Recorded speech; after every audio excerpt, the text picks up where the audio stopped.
Hello, hope everyone is safe and healthy. Enjoyed their Easter. I know it was the best Easter I've had in my life thus far, and I have faith that there's many more to come.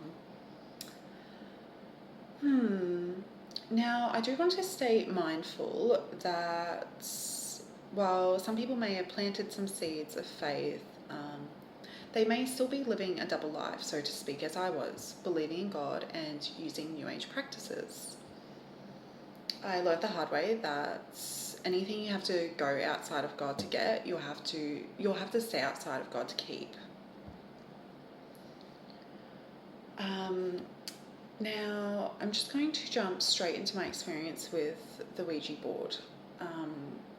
Come to think of it, this was actually my first interaction with a tool of divination. Now, I was about 16, 17 at the time. My cousin was maybe 15. And we used to watch a lot of horror movies together, I know that. And she ended up buying a Ouija board online, like a full setup, everything. I remember being really apprehensive and concerned at the time, but she said, no, I've done my research. This is how you do it. You can't do it this way.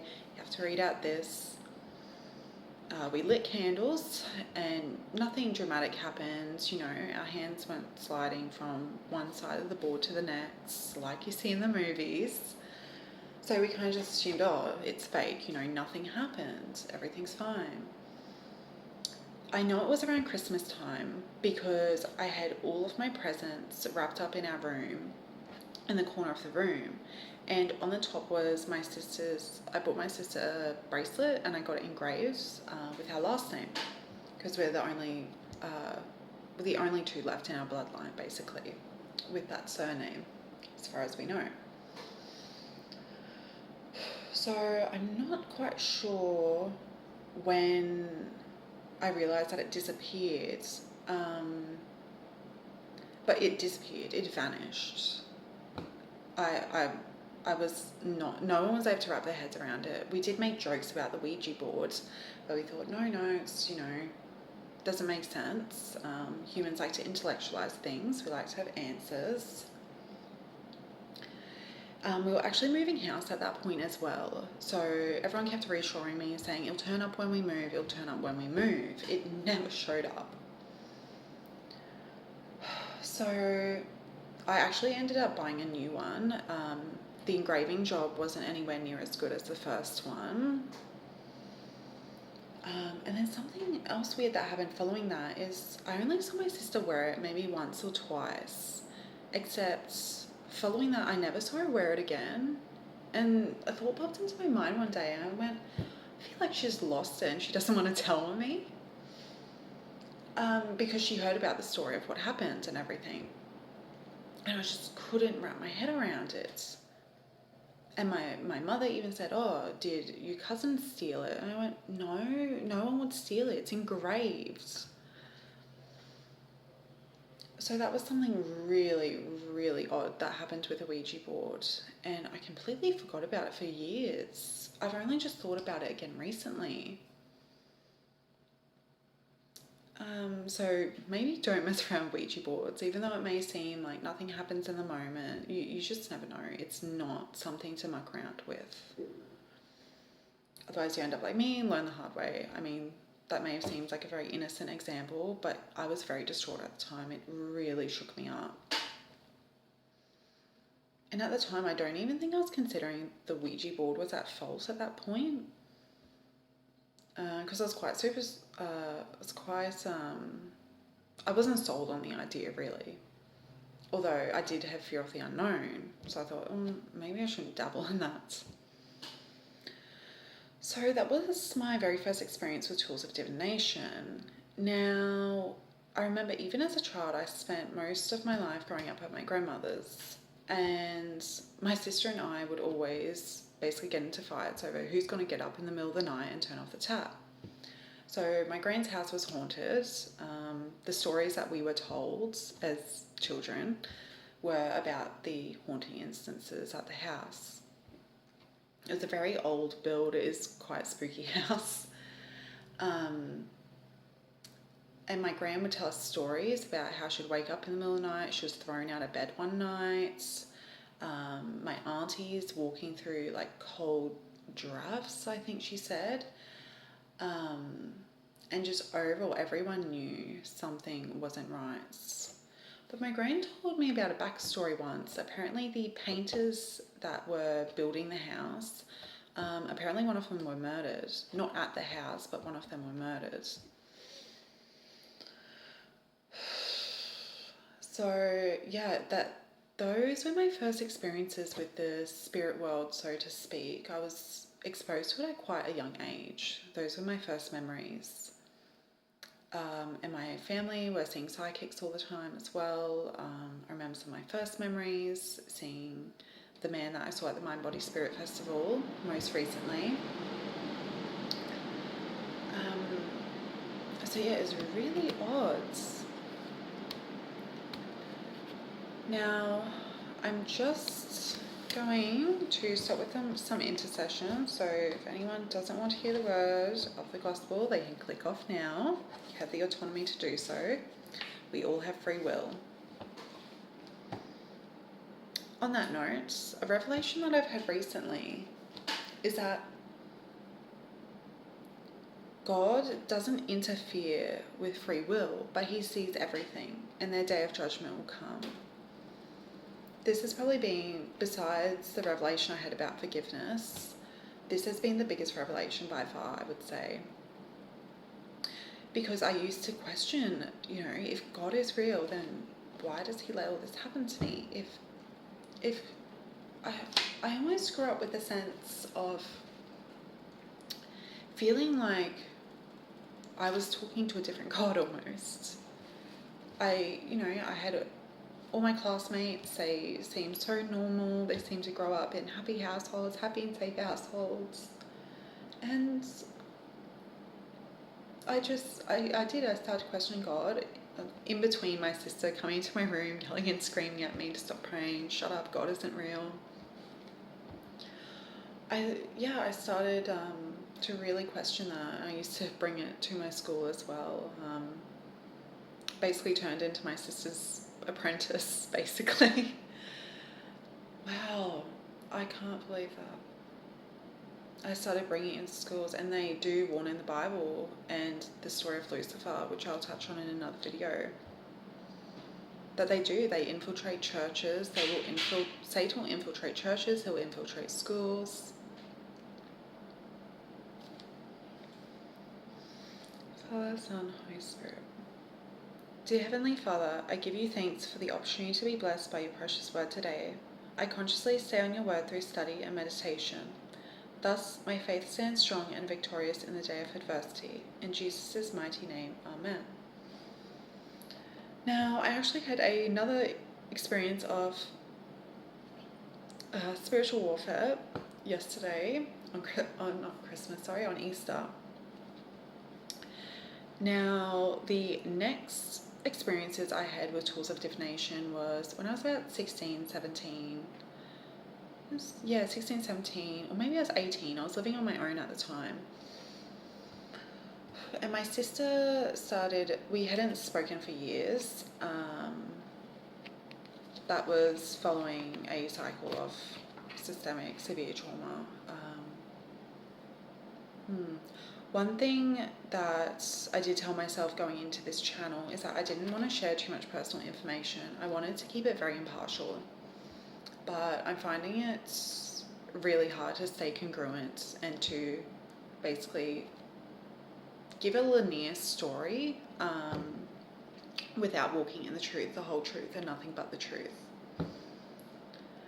And come to think of it, I've always been a truth seeker. I've always asked the really hard questions. I've always challenged the status quo. So, long story short, I grew up as a scapegoat in a narcissistic family paradigm. I have since learned that this has gone through generations and generations. My whole family has been divided. So the previous generation, my aunties, uncles, my gran, 2 of my aunties have nothing to do with my gran, their mum. They've been no contact for years. They've been through court trials, everything. There was also a generational curse of molestation. their father sexually molested them from a very young age. My gran didn't tell me about this until she was looking after me whilst my mum was away in Vanuatu. So it was me, my older sister at the time, and our stepfather, who was meant to be caring for us.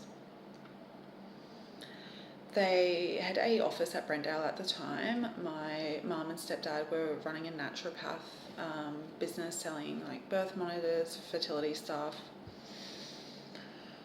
So they would always try and convince me to stay home. My sister and my stepdad say, oh, we'll bring you home KFC. I was very overweight as a child and food was my reward. So they really weaponized that one against me. Anyway, so I started to know something wasn't right. I walked in to find my sister one morning in bed with our stepfather. I don't know why I did it. Maybe I was just doing it to wake her up, but I ripped the sheets off and he was in his underwear. Jordan was in lingerie and wasn't wearing a shirt. She was, I think, 15 at the time, maybe 16. I was 12 or 11, so she would have been 16. I started to share this with my gran because she would come over to mind me. And I think I was just saying out of curiosity or concern. I think deep down I knew something wasn't right. Even though I was quite young, I knew something was off. I could sense that my sister was in trouble and she wasn't safe. No matter how much she hated me for bringing it to my mother's attention. So my grandma was basically counselling me through all of this, and she started to open up about what happened in the previous generation with my aunties. She said when one of my aunties was about 4, she walked in on their father molesting her. My gran was also in a domestic violence situation at the time. She was in hospital with broken ribs. That was when one of my other aunties opened up to her about the abuse that was occurring. So my gran opened up all these, family secrets, all these generational curses, that it's just history repeating itself. And I think that's actually what she said. I think I remember she said it's history repeating itself. So during the time that my mum was at Vanuatu, I ended up going to the Brendale office with them.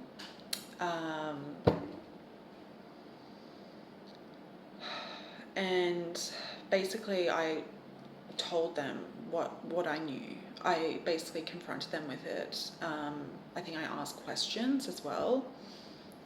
Anyway, it resulted in my sister tying me up, bounding me. She, those sticky tape guns, those that you use on moving boxes? It was an industrial one of those.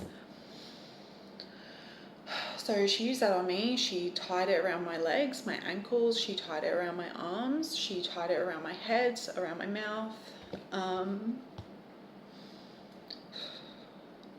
And I didn't let that stop me. My mum got back from Vanuatu and they were basically bluffing. They said, go on, tell her then, tell her. They basically tried to make me out as if I was delusional. So even with my voice shaking, I still said the truth. And I still brought it to the light. And I still do. I still ask the really hard questions. I still bring the darkness out into the light. Sin loves to hide in darkness. Anyway, my mum basically went crazy. She said, I knew something was going on. I knew it. She started bringing up about how they're always up late, or like past midnight. He got her into drinking coffee at a young age.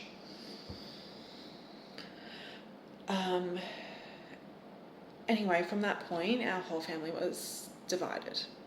So my sister hated me. She hated my guts. She made my life a living hell at school. At that point, we were both going to the same high school, but we had no. Sorry.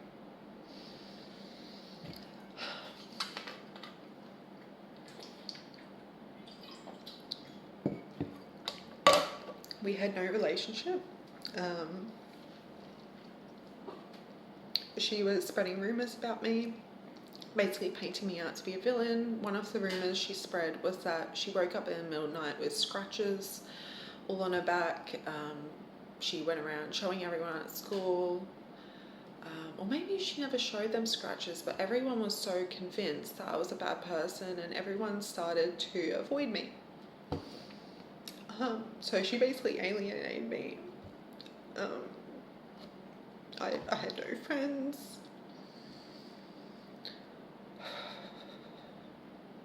And around that same time when all this was happening, my sister was 16 at that point, so she had free will. She could go live wherever she wanted. There were times, one time my mum picked me up from school. We saw this man who was now our ex-stepfather, picked her up. We were all in the car. My mum followed them. They realised we came to a stop in a street, and basically my mum tried not ripping my sister out of the car, but got out of the car and was trying to get her to come with us. At that point, there was still child service interviews going on. So this was finally brought to child services. Nothing was done. Child services couldn't do anything because my sister her lips were shut, basically. And she just, my mum and my gran was what she described as a willing victim. And that term just, so I was around 11, 12. That was around the same time I started seeing a psychiatrist. I was sent to my gran's. My mum was a chronic dater. Around 11, 12, she would bring random men into the house. Come to think that is really dangerous. With a young daughter, that is really dangerous. I went to one of her friend's house. She had a barbecue and a party. She got some random man to pick us up. I don't even think she had met him yet before. I think he was drunk because when he was driving us home, he was swerving around the road.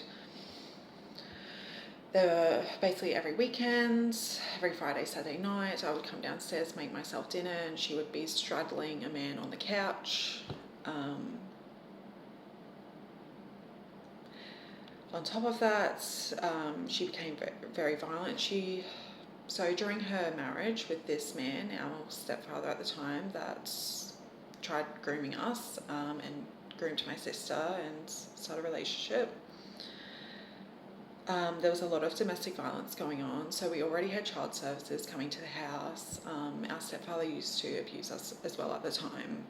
I used to have big welts, hand marks all over me. And I actually wrote in our school journal, I think I was in grade 5, every Friday morning we used to write in these journals. It was journaling practice. And I didn't think that the teachers read them, but it turns out they do. So I actually found it in an old school book. It's on my phone, damn it. I won't go into that because it is quite graphic anyway, actually. Anyway, I remember it was Melbourne Cup Day and we were all at school watching Melbourne Cup on screen. And the principal called me up to the office and everyone was looking at me like I felt like I was in trouble. And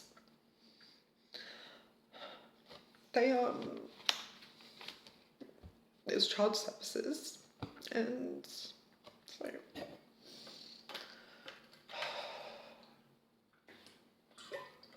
and they were interviewing me. My mum picked me up. Child services interviewed her. She was actually the perpetrator most of the time. She was very violent.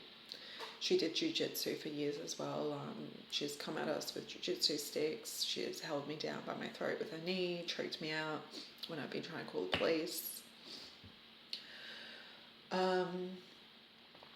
So that happened. I remember the car ride home was very rough. She got angry at me.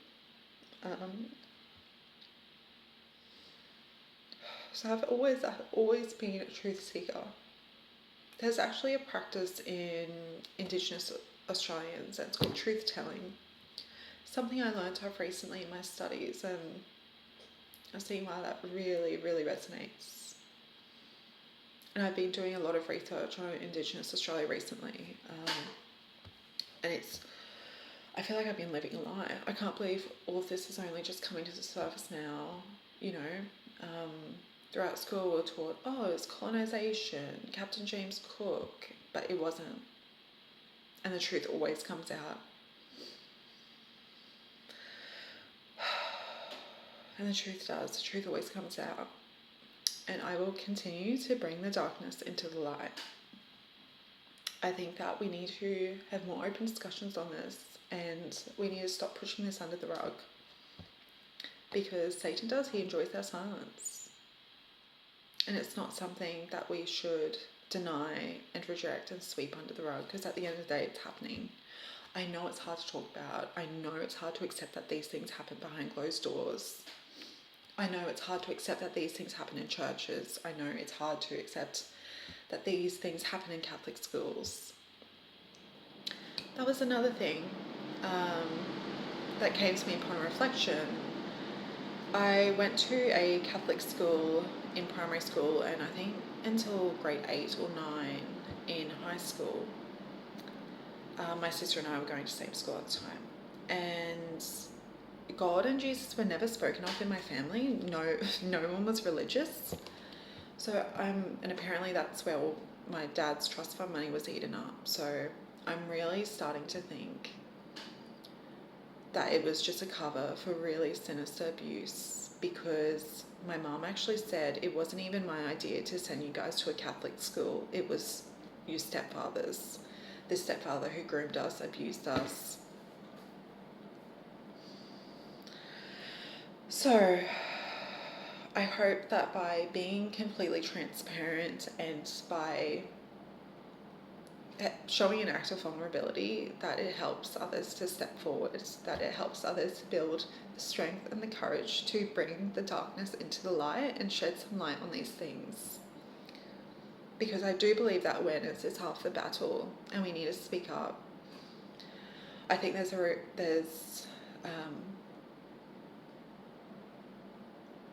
for example, more people are dying of suicide than they are COVID. And I think that speaks volumes. And from my own personal experiences, I know that when people do reach out, seek help, they don't always receive it. They're denied, they're rejected, they're oppressed, they're silenced. And we need to speak up.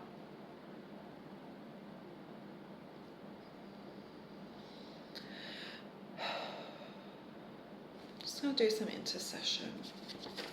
I mean, thankfully I've gone through years of therapy, so I am quite desensitized to it now, and thankfully I am able to speak about this so matter of fact now. And I used to be ashamed. I used to be ashamed of the trauma. I used to not want to tell anyone about it. But then it got to the point where I felt like no one was listening. I felt like no one was hearing me, no one was doing anything.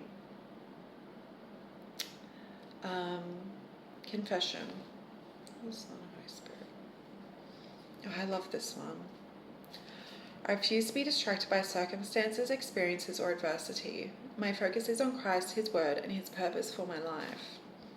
I have a passion for God's agenda, with my heart continually set on Him to do His will. I look beyond this world, and I am ever strong in the Lord. Amen. Further study for that is 1 Corinthians 15:19.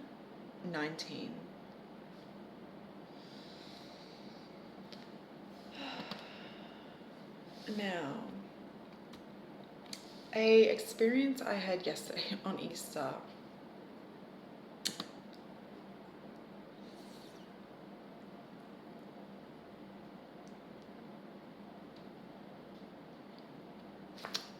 Follows. So my older sister has now been buying tarot cards for my younger sister, my younger half sister. I also have 3 half brothers and sisters. Unfortunately, what occurred with their stepfather and my sister has been normalised.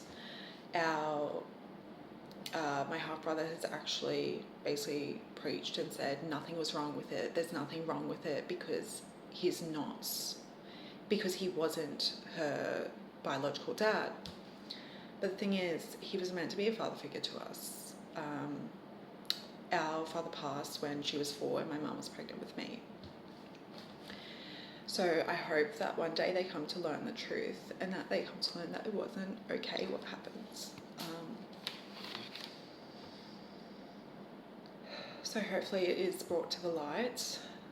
And I actually showed them the book, the journal that I filled out in primary school, where I wrote my experiences with their dad and how he was abusing us. My sis was in tears. She absolutely lost it, was screaming at me, saying, "You think you're a psychologist, but you're not. That never happened." She actually said it was fake. She said that the journal was fake. It just goes to show how much cognitive dissonance there is, how much spiritual warfare there is between light and dark, between good and evil. Now, this was yesterday. Usually I'm very hush-hush. I've never been outspoken about my religion in my family until now. So I said, I'll just skip the greeting. I said, I've been learning a lot lately and do need to caution you about tarot cards, crystals, evil eye amulets, etc. Because she has evil eye amulets everywhere in her room. I know it all may seem harmless, but it is not. My life has made leaps and bounds since ridding my house of tools of divination, tarot cards, sage crystals, quitting New Age practices and coming to Christ. I wish I learned of this sooner before, I'll just say my older sister, introduced me to it, but I hope a concise caution will be enough to save you from the vicious cycle of New Age practices. Anything you have to go outside of God to get, you'll have to stay outside of God to keep. Sorcery/witchcraft is what they refer to as generational curses in the Bible. So I'm glad I put an end to it by being the first born-again Christian in the family, as far as I know. And then I want to say sorcery is an attempt to bypass God's wisdom and power, and give glory to Satan instead. God has no tolerance for sorcery. Just want to say that again. Sorcery is an attempt to bypass God's wisdom and power and give glory to Satan instead. God has no tolerance for sorcery. And that really correlates with anything you'll have to go outside of God to get, you'll have to go outside of God to keep. Her response, so she's 16. Her response was, "Didn't Mom say you were never christened in the first place?" So I thought, oh, okay, maybe she just lacks some understanding. I'll give a definition example of Christianity. So I explained, "I'm not sure what you're trying to explain, sorry. Are you saying that it's not possible to be Christian if someone wasn't christened shortly after birth?" And then I said, "I just thought of a good metaphor. People have religious wedding ceremonies and wear wedding rings, although this does not guarantee faithfulness. For those who have been christened, this does not guarantee faithfulness to God. Christianity is a way of life that adds positive contributions to your own life, including others, just as Jesus did. Thankfully, forgiveness does not mean I have to allow certain people back into my life, although I do pray that you all build a connection with God and make substantial changes in your own lives, including others. Christianity is not to be confused with one practiced at birth, nor going to church every Sunday."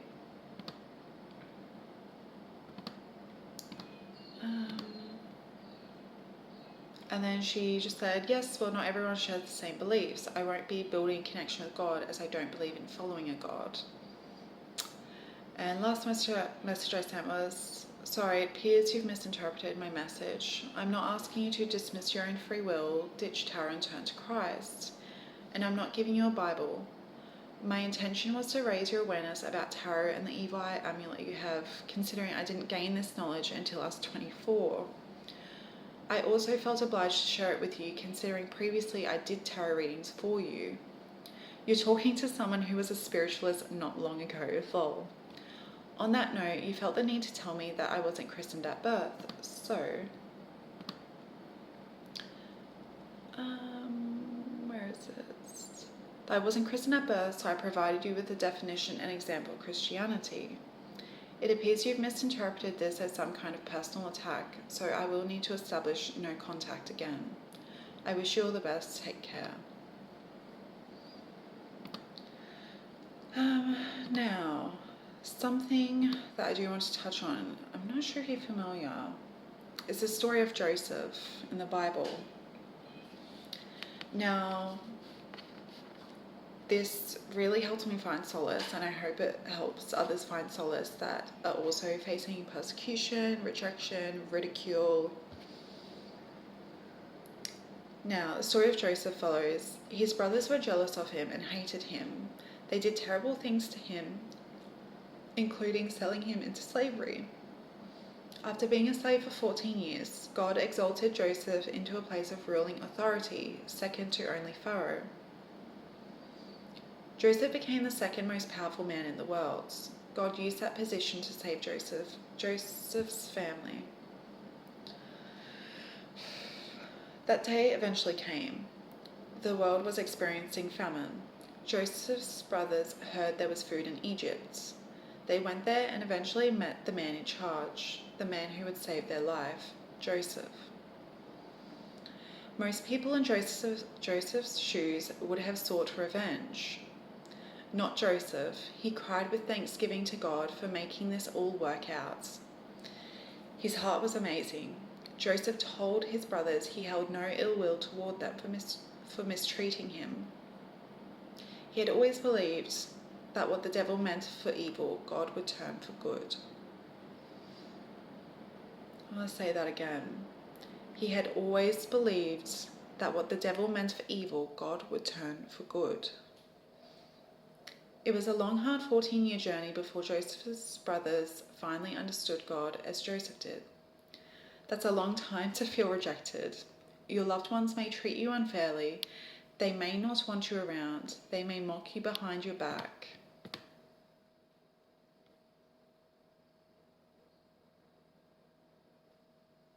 They may all talk about you in ways that hurt. But if they do, don't get offended. Don't let rejection cause you to quit on them. Joseph kept his heart right, and you can too. Now, while I am going to establish distance and go back to no contact, which is the best approach most of the time for narcissistic families, if you're the scapegoat of a narcissistic family, but I will keep them in my prayers. It goes on to say, this is Bible scripture. I didn't get the verse, sorry, it's 37 to 39, it's all the citation I have. Anyone who loves his father or mother more than me is not worthy of love.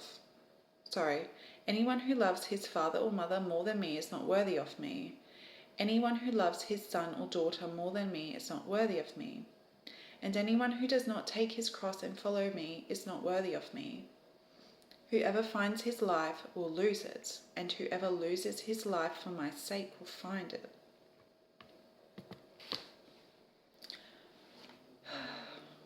So that was my experience with the Ouija board.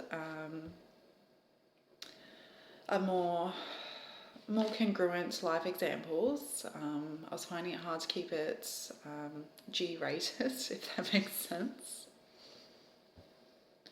And I'm not going to continue to be silenced and oppressed. I'm going to bring the darkness into the light, because sin loves to hide in the darkness. So I hope that helps others find solace, and hopefully be a shining light in the darkness. That it does get better.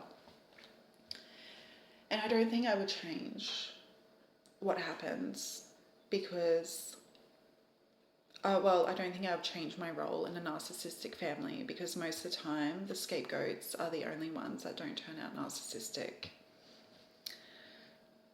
So I'm glad I broke free of being an apprentice narcissist, and that is yet another generational curse that I've broken. Another misconception I had to clear up is that they speak of generational curses in the Bible. I used to think, oh, I've done all this work, I've helped my whole family now, they're free from generational curses. No, it doesn't work like that.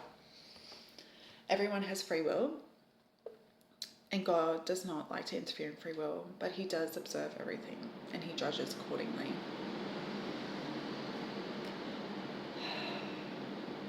So I wish everyone good health and many blessings.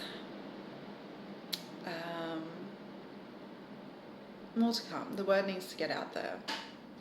Take care.